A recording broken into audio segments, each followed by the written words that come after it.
Well, you heard the title. I'll be going over Jujutsu Shenanigans and rating all the current characters. However, this won't be a tier list, rather a combat test. How we'll be testing these characters will be split into categories. And these categories are combo potential, skill level, and weaknesses. Combo potential meaning how fairly easy it can be used to combo.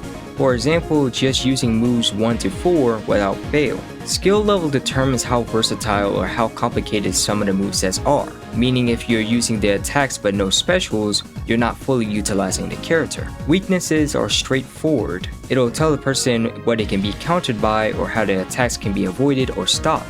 I'll try to give a full breakdown with every character and its core gameplay. Keep in mind that this doesn't tell people that a character is overpowered. Let us begin. Starting off on Gojo, using a special, you can easily combo extend when the enemy is in the air, which makes the combo potential very high but also patient. There are also variants to how the special can be used, such as reversal red teleporting. It isn't a hard moveset to master as it is the starter moveset people spawn with when joining the game, giving them a grasp of how the combat will be so it stays balanced. Its weaknesses are pretty self-explanatory. Each move can cause a ragdoll but can also be evaded out of, which resists the person of a counter attack. Last Blue and Reversal Red are 2 of the 4 moves that can share distance to avoid this. And the rating for this moveset is honestly a 7.5, which considering how balanced it can be and how easy to master, it makes it a good all-rounder for control and damage. And the next up on the list is Yuji, or Vessel. Vessel's combat potential is immaculate, which doesn't take long to be learned, but also not the most chain focused character as there is one combo extender that doesn't ragdoll your opponent. This gives gateway to use your Divergent Fist or its variant being a Black Flash. You can also use Crushing Blow, which also has variants to jump towards a person or be in close range. Its skill level varies, as Vessel's combo potential becomes its skill level. Combining feinting and the ability to Black Flash from behind, you can land a 3-step true combo. This is very dependent on how quick you are, which makes it the most scariest to encounter but also the most hardest in terms of timing. Its weaknesses are itself, literally. Depending on how you use Vessel, you can be the most unpredictable but also the most predicted. Using combos that are expected where you can just go behind the opponent just to Black Flash them can become your downside, which is why people tend to be more creative in terms of trying to predict Vessel. Given how Vessel is, I say it's a 9.5 out of Nerf Yuji, as its potential becomes a pathway to newer combos among any other character, which is god tier performance. Next we have the Restless Gambler, Hakari. Put it short, Hakari has a mix of close combat and range, which changes how a person can predict you. You can combo extend off of one move, though if that person's evade is gone, you can do much more with Hakari. The skill level draws on how you take wield of the choice between ranged and close ranged, and including ways on how you can land crucial attacks. Some of those attacks would be formatted. And for his weaknesses, it's the very slow wind-up time for his unblockable rough energy. Hakari is a 7.6 out of 10. His ultimate hard bags his rating, but is overall a really good base character. Moving on to 10 Shadows, or Megumi. I cannot stress it enough that this character is only good for one thing, and its accessibility to MAHORAGA. Its abilities are ranged, but also very wonky in how you decide to use Megumi. Its special is able to store stuff and have iframes for a short period amount of time when you're going in the ground. But other than that, it's a very hard character to combo off. Playing aggressive is not much of an ideal thing until that person doesn't have their evade. As I said before, it's a ranged character, so everything can hit from afar. For its skill level, you'll have to be surprisingly good in order to use this character to its highest potential. I don't think that has to be noticed, but it's overall an okay base character in terms of fighting.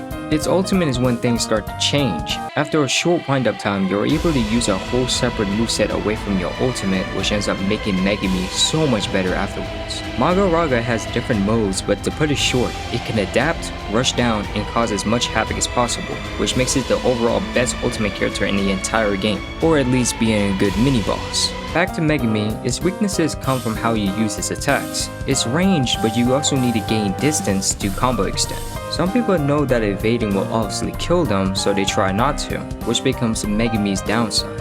Overall, I rate Megumi a 7.5 out of 10 and MAHORAGA a 9 out of 10. Megumi can become so much better the more time you put into it, but his secondary character makes up for the effort. And next up we have Perfection, or Mahito. Mahito is a solid character to use, having the options to change how he can be transfigured, that being Blade Mode or Blunt Mode, which opens up more comboing with Mahito. It has one range move, but also another move that can vary into close combat, which is stockpile in the air. How easy Mahito is to manage is pretty underneath Yuji, which makes sense in a way. Mahito's weaknesses are being succumbed to evade countering, slow wind-up times, and very high knockback attacks. However, Mahito is a 6.8 out of 10. It's okay, but it isn't the best. For new players, of course. Next up on the list is... oh god. Chosooo or Blood Manipulator. How can I put this? Chosooo is the most skilled character in the entire game. Chosooo uses his special conversions to do as much damage as possible. Without it, most of the combos would be weaker. It's also considered a hybrid character and it lacks true comboing moves due to how it is. Practically being that the only way to use this character is only when you're good at planning most of your moves and when launching something. Other than that, it does the most out of every character set by far if you can correctly time everything. Its weaknesses is its special being relied on, like a lot. Conversions is literally being referred like a Blood Fiend Olympus company.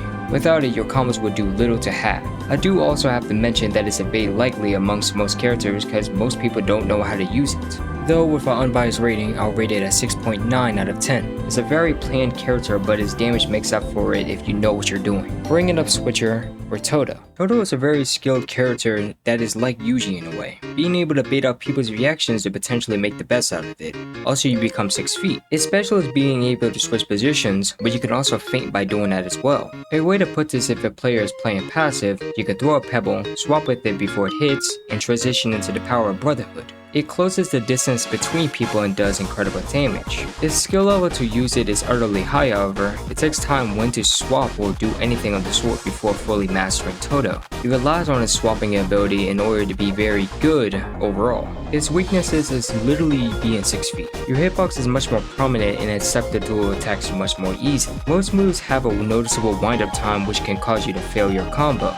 Also have to mention that most of your moves don't even have a combo extender, which forces you to rely on your special to try to chain a move off it. Todo is a 7.8 out of 10. It is hard to master, but once you get the hang of it, it becomes better than Gojo in a way. Plus it's a good team helper. Next up is Defense Eternity, Higuruma. Higuruma is a very interesting character to use, mostly considering that it's the most flexible amongst his movesets. His special is nothing much, only throwing a mallet at your target and pressing again to teleport.